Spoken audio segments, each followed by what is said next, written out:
Drilling fluids touch just about everything in the drilling process.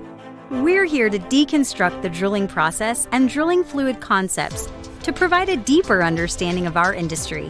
In each episode, we'll share information, talk to interesting people, and maybe share a few stories along the way. Welcome to the Flowline, a production of AES Drilling Fluids, brought to you by Matt Offenbacher and Justin Gauthier. Everybody, welcome back to another episode. Matt Offenbacher are back. Matt Offenbacher and I are back here for another wonderful episode. I'm excited. Again, like we mentioned in a previous episode, we're in our sort of new upgraded studio. Excited about that. But Matt, I think it's a fitting time to get an update on the Astros. For the first few games that I was paying attention to, it seemed to go pretty well. And curious to hear your take. How's the season kicking off? I mean, it's early, so it's kind of frustrating right now because the offense really hasn't done much. And they've won a couple of games, and now they've, lost several. Okay. So, it was just frustrating. Back into the rotation, I felt like Ditto has done okay, but then nobody scores any runs, and it's just kind of like, okay, we lost 3-1. Well, I mean, I can only blame the pitcher so much when nobody hit. Right. But everybody freaks out about this stuff. It's a long season. The bats will come alive. Yeah. But I want my team to win now. Right. So it's just such a different team. It's like there's a lot of things to see, a lot of sort of unknowns, but also exciting things. So Okay. yeah, I mean, I got to go to opening day, which was really special. Heck yeah. And then, I hope to, when they start rolling in the day games, I'll go to some of those. And, the nice thing is my wife as a teacher has summers off. And so she becomes progressively more patient with me when she's not working, which allows me to, on a random Tuesday night, be like, hey, can I go to the Astros game? Yeah. And I think, with my son, my oldest being a little older, I think we will get a few more of those where we can just sort of pop in on a Saturday or something. So, living near the ballpark is a blessing for an Astros fan. Big times. What are your thoughts around the whole Daikin Park? I mean, have you noticed any changes, upgrades, besides a smaller sign that to me is not very appealing? It's weird. So the big thing was the train, right? Like the train used to have all these oranges in it. And then the big reveal on opening day was it's filled with a bunch of baseballs reflecting, the history of the Astros and everything. Oh, I didn't know if there was going to be a bunch of HVAC units and stuff in there. I was expecting window units. I thought it was a bunch of window units all stacked awkwardly. That was kind of, or ice cubes. I thought that would be. Yeah. So, I mean, the thing is the ballpark for being 25 years old is really not bad. No, but I was like, if you put your namesake on this, you would crush it if you upgraded the Wi-Fi, because it drives me nuts. If I can't tell what's going on, I'm neurotically refreshing Twitter trying to see what the TV broadcasters are saying or stuff like that. Okay. And then the other thing was just the AC was not great at the end of last year. It was getting hot in there. Well, it's just when it's really hot outside, they don't close the roof till right before. And I know that the Sports Authority was going to give them some money to upgrade the AC. But if you're an AC company, let's make sure that's fixed. This is sort of your brand. Yeah. You should be cool and comfortable in that place at all times. No kidding. If you're going to, put your name on the side of the building. So I think we will get there, but I feel like if, I guess it depends on what your goals are, but it would have been awesome if it was man, all of a sudden, the Wi-Fi is awesome. I'm way more comfortable, all those kinds of things. To then me, you're wow, these guys are great. Yeah. You get a little more brand equity out of that. Come in with a bit of a splash if you're going to take over Minute Maid, because Minute Maid had I don't know, it had such a name and just something memorable, right? It had some nostalgia to it. It's been, how long was Minute Maid? Golly. Probably 23 years or something. Because that's crazy. First it was some very generic name before they sold the naming rights. Then it was Enron Field. That didn't last. And then Minute Maid took over. Okay. So I didn't know Enron is called Enron Field at one time. yeah, That's pretty cool. oh yeah. So Wild. Last thing on the baseball front, you talked about offense, Matt. I'm curious to hear, what do you think of the whole torpedo bat that the Yankees are using to just hit bombs left, right, and center? I mean, I think it's just poor sample space. Like, it's exciting and interesting, and I have other conspiracy theories about the Yankees and juiced balls and that kind of thing. Okay, But tell us more. So there is actually somebody out there, a physicist, who's like, get me more baseballs from these Aaron Judge home runs and everything, because he was breaking records. And one, right field for the Yankees, like, there's a lot of home runs that would only be home runs in Yankee Stadium. So it's like, okay, if you play 81 of your games there, Yeah. You could argue the same thing with the Astros, where the Crawford boxes are shallow. Yeah. But at least the wall's high. But anyways, all that being said, so there, it was like, gee, statistically, these balls are flying a little further, and it happens to be with particular, situations and not others. And so, like, tinfoil hat, like MLB trying to make things exciting or whatever. Not sure if it's true, but it's fun to think about. Yeah. The torpedo bat thing is a bit funny because if you look into the history of it, other people have used them last season. Like, it's not a new thing. This isn't, like, people have dabbled. And I feel like it's like with a golf ball, where, like, if you had extra divots, like, you can get non-regulation golf balls that are supposed to fly further. Yeah. And you know what they say? Don't use them. Like, I feel like people would have known that torpedo bats were better long before this. Sure. But people have used them in the past, weren't as successful. So we'll see. I think it's probably more of a sample space thing than, like, oh my gosh, these bats are like, it's going to raise your batting average by like 300 points by using it. Yeah. So I'm still a little skeptical, but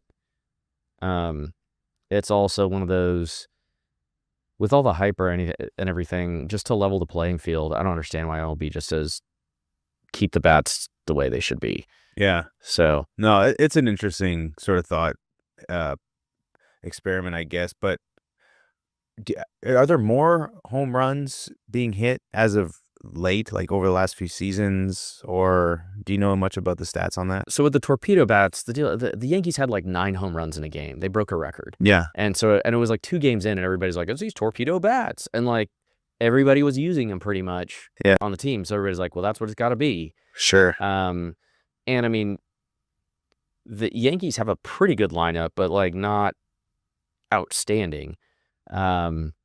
And so in light of that, it's like, oh, I think Aaron Judge hit like 3 or 4 home runs. Yeah. I mean, it was crazy. So it's like, oh my gosh, this is what it must be. I was like, I don't know. Yeah. So small sample space, it could be like a lot of other things too, where you figure out how to pitch to somebody where you're supposed to barrel the bat in a different spot, and you just make it harder to get contact or something. Like, yeah. It could just be a few more games and people start figuring out what to do. I don't know. Right. No, I'm interested to see how that plays out, because there's obviously a lot of hype around it. When you break a record like that, when it comes to home runs, it's everyone's sort of paying attention as to, like, what it could be, to your point, like, the sample space is small, but when that's all you have at the time, it's like, let's make it exciting. Yeah, absolutely. But anyway, enough about that. We've almost spent 10 minutes of banter, which, again, for those who don't care, you can fast forward. But for those who do, hopefully got a good chuckle and a little bit of a good story. Anyways, drilling fluids related. Matt, when it comes down to drilling a well, most people key in on something very important, which is economics, right? And so I think when it comes to drilling fluids, although we're not a huge piece of the overall pie, it's enough where people pay attention. And it's not just about SAC price, but there's really a lot that goes into sort of the overall cost related to drilling fluids. And so I think a good topic would be sort of the hidden cost to consider for drilling fluids. What do you think? Yeah, I mean, it is interesting. We're always tempted to do this sort of reductionist thing where it's like, oh, I want this because it's cheaper. And you're like, well, is it? Right. And then, okay, let's get a little higher up from, like, this one little granule and look at the whole beach, and oh, maybe it's not. So understanding those relationships, I think, is really where you save the most money and have the best perspective. So hopefully this offers something along those lines. Gotcha. And I do want to highlight for this episode the name Beyond a Barrel. Did you come up with that? Because that's pretty. I like that. That's if we had another podcast, I think Beyond a Barrel would be a cool name. But I don't think we need two. No. One's good enough. Yeah. But we get bored later. right. Yes.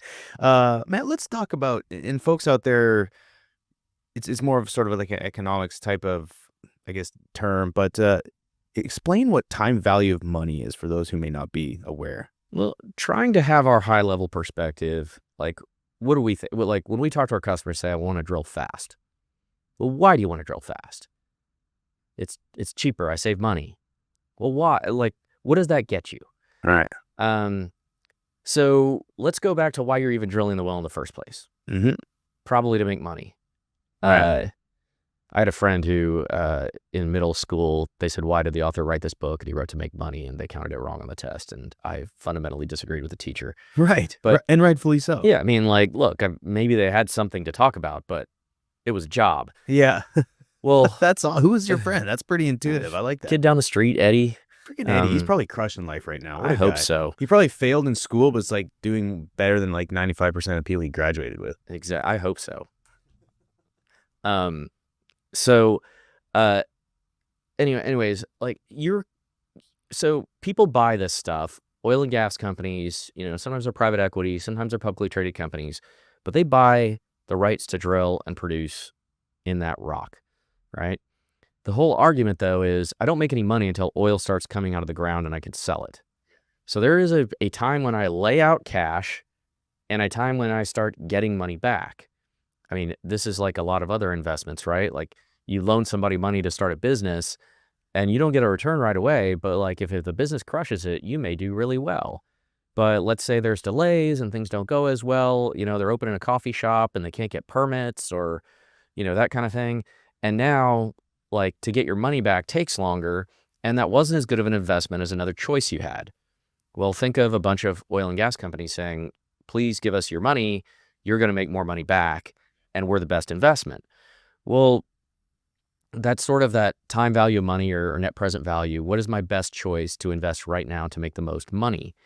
And when you think about how fast you're going to get oil out of the ground, there are some things that are pretty straightforward and fixed as far as costs.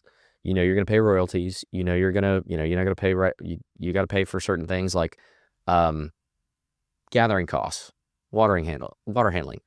If I need to put in a pipeline or someplace to store the oil, but that's something I can do offline, right? Like I don't need the well to be finished before I can do that. No. I can just start doing that, and if there's a couple of bad weather days, I can just make sure it's done before the well is finished. Sure. However, for oil to flow, the well has to be there. There's no choice, right? And even fracking, for that matter, frack scheduling matters, and you hear that story all the time. But like once you're rigged up and pumping, that's kind of like a very regimented, structured thing. There's not too many surprises there. I mean, things go wrong, but not very often. Right. On the drilling side, though, this is one of the things that I really can control. And let's say I need to put 10 wells into the ground for this project. And I have a certain budget, your AFE, you've made all these plans, and we have a bunch of problems drilling. Well, that may delay my investment horizon by 3-6 months, what have you. And now investors are going to be really mad, right? So controlling this particular thing, this is why we drill 24/7 a lot of the times. This is why we're always focused on these efficiencies and moving fast. It's because basically on the drilling side, we are one of the very few things that is variable that you can either lower cost or you can increase them and make that investment better or worse relative to the cost of specific things like a pipeline or the cost of, other fairly somewhat predictable things that can be done offline. So that's why understanding the whole cost of your drilling fluids and the whole cost of your well, for that matter, can be so impactful. Yeah. No, it kind of comes back to sort of, if you're in supply chain, it's a term that gets thrown around a lot because it's like the total cost of ownership, right? So that kind of plays into that where it's like, it's not just about the sack price, but it's the overall sort of, life cycle of the drilling fluids and what it impacts and the costs associated with those. So let's start kind of at a very base level, and talking about the base fluid cost. Because I think that when a lot of people talk drilling fluids and they look at, say, a bid that we would provide as the drilling fluids provider, most of the time, unless we're doing synthetic and we're providing that, is you're looking at, per unit cost. So separating that from the base fluid, because you need a base fluid, talk about the cost piece of that. Yeah, so we've had a few things come up where folks move around. Let's say all that attractive natural gas now that prices are getting somewhere. They look to drill other places, and their sort of home base is West Texas, and they say, "Look, I can get sodium chloride brine for like $5 a barrel. Like it's nothing." Right. But I mean, I think we had an instance with a customer who said we from a trucking and logistics perspective, we do not want to ship brine. We'll mix it on location because we have fast line and water's readily available. Well, okay. So, but dry salt and mixing time adds costs. You move to, areas where they don't have a bunch of salt caverns to produce brine water, and all of a sudden, it may cost an order of magnitude more. And then all of a sudden, all of your economics change for even just brine. In California, I know when I was involved in projects there, calcium chloride was like super cheap. And so it made a lot of sense. I mean, it's relatively inexpensive, but it was really cheap there because you were right near the source. Yeah. So there was a big driver to be able to use calcium chloride as a base fluid. They didn't care, and it was like, well, calcium doesn't like a lot of our, we've gone through all that, but it made sense to try and make that work because their base fluid was so cheap. Yeah. But you wouldn't do the same thing in West Texas. So understanding those things where it's like, even if I can get a barrel of this cheaper, is that barrel on my location, and how does it affect everything else? Right. And then base oils, sometimes we'll have folks say like, wow, I really enjoyed using your base oil, from the Northeast that I, sort of when I broke out. Can you bring it to another place? Well, yes, but if it's an area where they're already using a different base oil and we have to keep systems isolated and that sort of thing, that's a lot more expensive than the pricing you were used to in that other location. Right. The other thing is there's a base oil that is used a ton in Canada. And Canada has these, seasonality, right? Everything freezes and then we have breakup. And so when things slow down during the warmer months, there's an abundance of this base oil available. And there's, folks saying, hey, I can get you a really good price on this. Yeah. Well, about the time someone's ready to make the switch, demand goes up back up there. And so you may not actually be able to get it. Or you're bidding against, local folks where there's no shipping costs. So even if you get quoted it, can you get it? Right. And so I think those are a couple other base oils that we've had, customers want to try.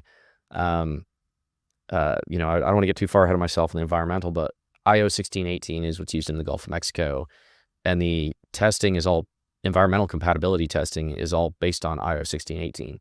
So you could say, yes, I want to use another base oil, but it would need to pass all of those environmental tests.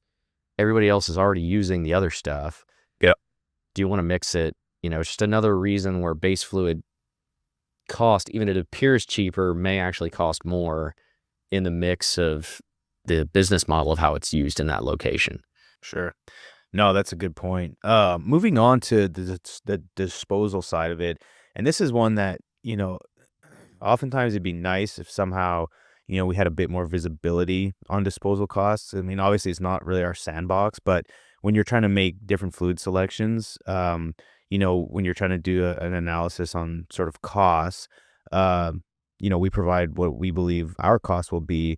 And then, a drilling engineer, the operator will then do their assessment on, one versus the other. But it would be kind of nice to help support on that. But it's, again, you can only get, so much data, from different service providers. But talk about disposal, man. I kind of already got going on it. But this one, I think, is something that really, for me, it's like beyond the drilling fluids side of it. It kind of gets a little bit gray. And I know sort of it's like, well, obviously oil-based mud is more expensive than water-based, but there's a bit more to it. Absolutely. I mean, there is this question of, cuttings, it depends on what's on them, right? Is it diesel-based mud, synthetic, water-based? So even the amount of salt on it can matter in certain areas. Right. In some places, they're going to treat it all the same. So your disposal cost, even if you're like, oh, well, water-based mud is cheaper, it may not be as cheap as you think when you have to get into disposal and that kind of thing. Or it may be, you know what, actually, they'll let you bury synthetic-based cuttings because the biodegradation data is acceptable and that sort of thing. Right. And there would be a huge incentive to pay more for base soil to lower your disposal cost. So understanding those things and the distinctions can get very, very localized. Because even like, what is the distance to the disposal site? There were a lot of projects looking at thermal desorption and other ways to sort of clean up cuttings and recover oil. And when you had a bunch of drilling locations doing the same thing, you could sort of put a central processing area next to those rigs, so it didn't have to truck anything far, and that those things could make sense. So there's just a lot of moving parts. The synthetic aspect versus diesel is, hey, do I get anything favorable from can I show better biodegradation data? Can I show something where it's more environmentally friendly and therefore a regulator would accept, disposing on site? There are some areas, I know in South Texas, where it was up to the landowner, and a lot of them would say, yeah, if you use synthetic-based mud, you can dispose of it on my property. And so it's like, okay, well, that saves a lot of money, even though the base oil is going to cost more and the per barrel cost of the mud is going to be higher. Right. So, those things, we published a paper in the Northeast kind of talking about synthetic versus water-based mud. This had more to do with community relations and everything, trying to get out of there faster. Yeah. But dilution rates. So I use water-based mud, but my disposal cost is high. I'm gonna have more volume I have to dispose of, more cuttings disposal, where a tightly run oil-based mud isn't gonna have that. So it's fewer trucks, less volume to dispose of. And if you're worried about that in sort of a local perspective, and you might save some money there. Right. Offshore, if you're allowed to discharge offshore, I mean, it's a lot cheaper than boating it back to shore, right? And finding a site. So a big thing is finding, using materials that will meet those environmental regulations and get the testing to show that they are valid, that they're acceptable. Because hauling all that stuff back to shore can be very expensive. And then in the grand scheme of things, just think about all your equipment, right? Like solids control saves money, but it also affects, you might add extra equipment to save more money. And, even waste handling, how you transfer things, how where you put them, how you place them, those things can all drive rig time. So disposal is probably sort of one of the very large fluids related questions. And like you said, I wish we had better visibility on it. Yeah. In many cases to help with that conversation. Yeah, no doubt. Let's talk about a big one that everyone talks about and is always trying to cut down on is drilling days and then associated risks. Yeah, I mean, I don't know what have you heard a good spread rate number lately? I want to say, actually, me and a drilling engineer were talking about the other day. It was like 3,300 an hour or something like that. And again, when you say spread rate, sometimes people say, there's like the day rate, which is like that, say 22 to 28,000 per day for a rig. But the full spread, I think, could be like well above that. Yeah, especially so 3,300 an hour. But anyway, yeah. Yeah. So let's say it's 80 grand or something a day just to have everybody there, have moving parts and all that stuff, right? And so if you can knock a day off, you save a lot of money. So drilling fast can matter a lot, and relative to your mud bill could make your mud bill far less material if you can save on that time. And that's just the time to install the well. Let's say you drill 10 wells and you finish each one 2 days earlier, you save 20 days. Like, now we get to that net present value thing. Yeah. Our economics look really good. And then, the other risks, like, I want to go with water-based mud because the per barrel cost is cheaper, but you're drilling through a really reactive, nasty formation. Does that then slow down your drilling, create more incidents with your wellbore? And now maybe it's not cheaper because you added a couple of days you didn't anticipate. Yeah. Well, it's that common, like, oh, you can get to your intermediate casing point so fast, but then it takes twice as long to get out of the hole to run pipe. Yeah. So that's a common sort of dilemma that you run into. Absolutely. Yeah, mid-con in the house. Yeah, but I mean, other risks, stuck pipe. So I know plenty of campaigns where they drill with oil-based mud, everything's going really well, and then they say, okay, what can we do to lower costs further? Switch to water-based mud, and can't stop getting stuck. And it's like, okay, was this worth it as you lose time? All things being equal. Other risks. I mean, I will add, like, on the drilling days and logistics. Like, this is where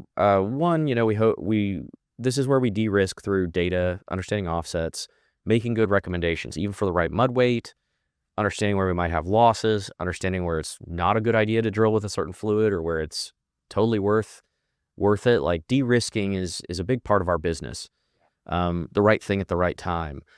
But, the other part of it is, let's say, I mean, going on losses, right? Like, do you have to wait because you don't have mud to keep the hole full? Are you waiting on bayrite? Those are things that we are very adamant to keep our customers from doing, which I think is why sort of our brand has been so focused on having, control of facilities and making sure that we're not waiting in line behind anybody. Our customers get something without waiting for us in any way. Yeah. No, and then that control over our own operations is huge because, especially in the unconventional world, is, for a long time and years, it was, we talk about shaving days, and now it's gotten so efficient to where it's like shaving hours and even minutes to that degree. Talk about connection time. It's like, we're not talking, 10, 15 minutes. Like, we're talking a matter of seconds sometimes. Like, if we can shave 10 seconds off a connection, you extrapolate that over the course of a year over 10 rigs, that's time, right? It adds up. Yep. And so for us, on the logistics side and infrastructure side is, waiting on trucks. I mean, again, it's, the oil field, so there's going to be times where you have to wait. It's just the nature of our business. But yeah, that again, and even for us has gotten better and better, just being more efficient. And so, but that, again, when you think about sort of the overall cost on the drilling fluid side, I think sometimes logistics doesn't necessarily part of the conversation when operators are trying to make a decision on, who they maybe should select or whatever. But the logistics piece is huge. Yeah, I think what's hard about that is you don't notice until there's a problem, right? If everything shows up, that becomes the standard.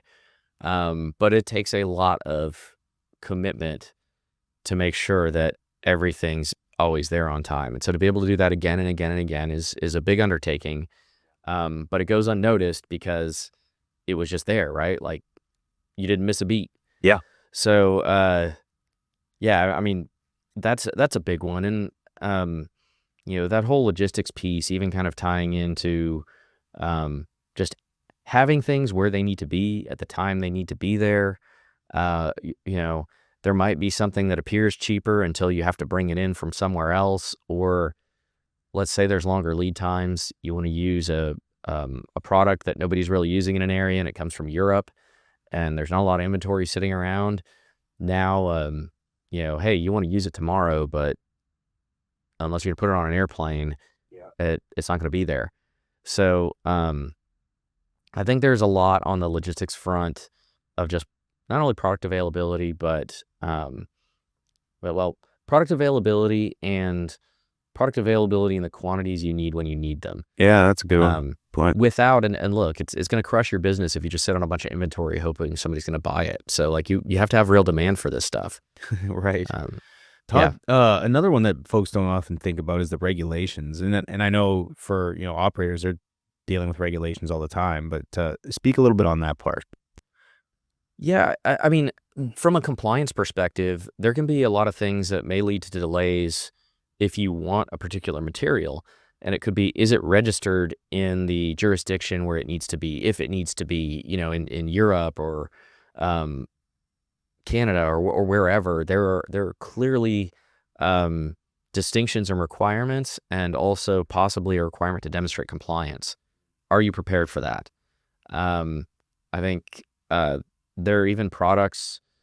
I mean, I'm surprised to see a number of products being used that have really low flash points, and there's extra handling, OSHA requirements for limiting fire risk at the rig.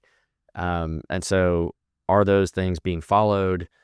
There's added cost to storing those things appropriately, grounding, training maybe. And so there can be a lot more to that other than just, I want this thing. Right. And once again, going back to minimizing risk, risk of a fire. So like, do you really even want this here? Or do you just pick something else? And, environmentally, it goes back to, some areas, and this is maybe less so on U.S. land, but, no chlorides is a common one. Okay, what do I do? Or, there can only be a certain amount of oil, hydrocarbon residual on the cuttings. And that, it may be that your lubricant has something that shows up as a hydrocarbon. So now do you need a different lubricant? What are you going to do to stay compliant? No. You have to alter that formulation. So there's just a lot of this stuff that there are important exercises to go through beyond just this barrel of mud or this sack is cheaper than this one. That's why I want to use it. Because we generally have these rules of thumb that we abide by, where water-based mud is usually cheaper than oil-based mud. Synthetic is more expensive than everything. But there's a reason people use them, and it's because this bigger economic picture says that it's worth it. That's the best return on the investment. And so we want to weigh all of it when we make these decisions about what fluids and fluid products we're going to use. That's true. And something else that I think is a big one that I'd like to bring up that's worth the conversation is when you talk about engineering service. There's a lot of push. It kind of comes in waves, but when you get really good at drilling wells in a certain area, there's oftentimes thought of, well, heck, we've got 24-hour service on 5 rigs. Why not just have a drive-by that kind of handle all of it? And so that conversation often leads to, well, yeah, when you look at it on paper, it makes total sense.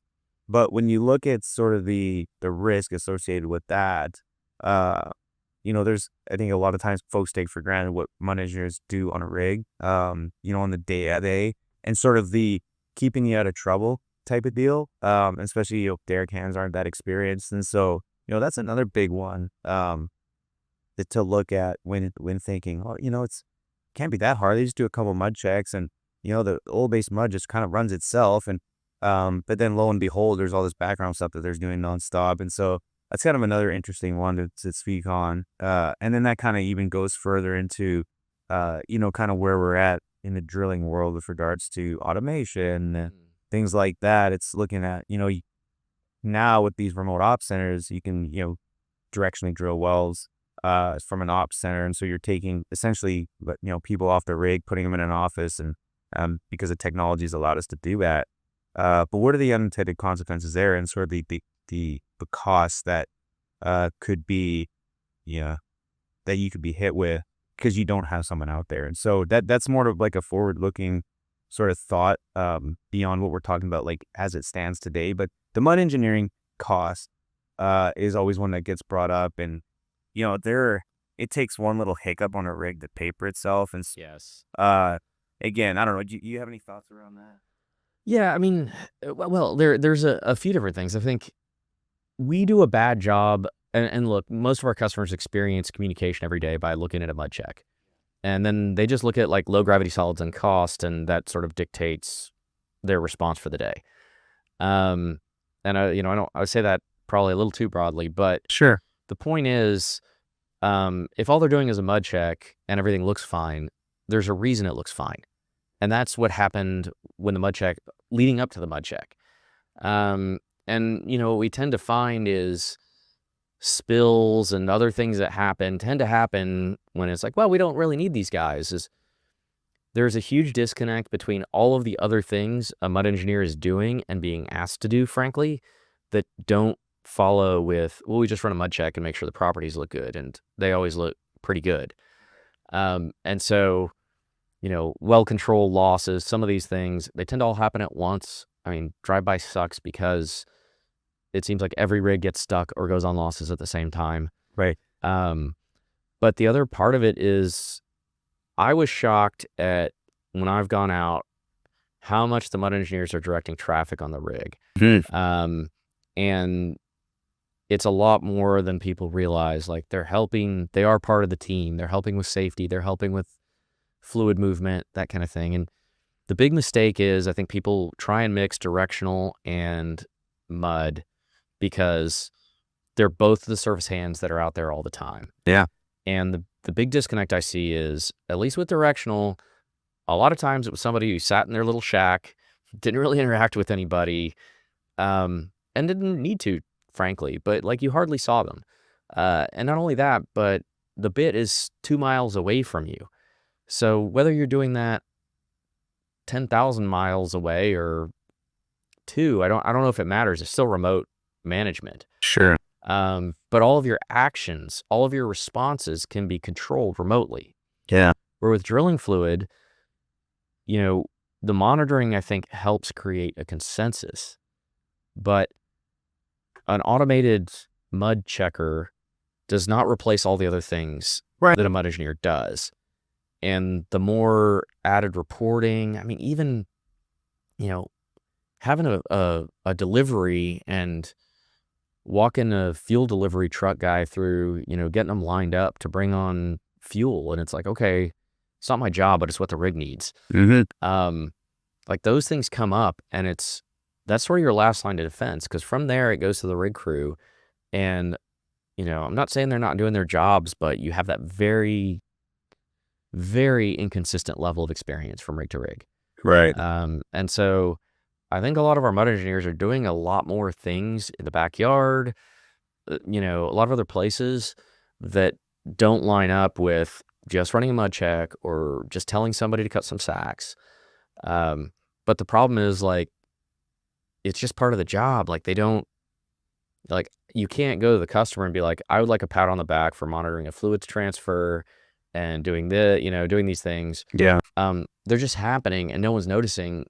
And then when you pull that person away from there, it may not be the first well, but you notice. Yeah. No, we've gone through a few exercises where we've pulled mud engineers off the rig and done drive-by instead. And lo and behold, we always end up going back to 24-hour service. But sometimes you have to go through it and really lay it out, or, do a really good sort of, we've put together sort of, pros and cons with it. And the cons definitely outweigh the pros. And then folks are like, oh, yeah, when you really put it like that, it makes sense why you're really promoting 24-hour service. But anyway, that's another piece to this. That's all I can think of, Matt. Any sort of takeaways or last final words before we wrap it up? No, I mean, I think we ran through, but I'm sure we missed some things, but it is the big picture. All this stuff sort of affects other things. And that's why, having some knowledge and some data really, really helps you get the best outcome possible. Most definitely. And if anyone out there has any thoughts around it or wants us to sort of answer any questions, please reach out to us. You can hit us up on LinkedIn, or you can reach us at the Flowline podcast at aesfluids.com. And with that being said, everyone, take care for now. Enjoy the spring. It's upon us now. And so hopefully everyone's enjoying that. Take care. Cheers. Take care. Thanks for listening. Please tune in next week for another exciting episode of The Flowline. And remember, may your returns always be full and your trips always smooth. Views expressed in this program belong to participants and not their employees. The program is for informational purposes only and cannot take the place of seeking professional advice. Copyright AES Drilling Fluids.